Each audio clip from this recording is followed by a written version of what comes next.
বানাইতে পারছি না। রাত্রে আমি আজওয়াইন বিজানি ভুলে গেছি, আর সকালে উঠে আজওয়াইন আর দারচিনির টি বানানি নাকে মুখে লাগে।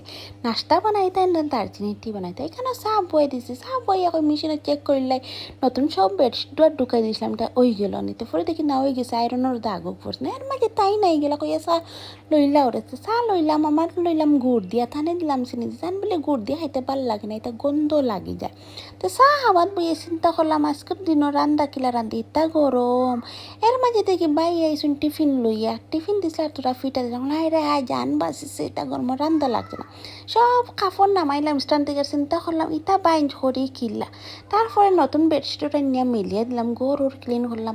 তো টিফিন আইসে চটফট ভাতত খাই লেছি, বাল্লা টিকছে ফেট উঠবুড়ি। এর মাঝে আইলা তাইন বিকালে, তাইন তোর ভাত খাইছো না, চাহ বইছে বাল্লা টিকছে আটা নিত।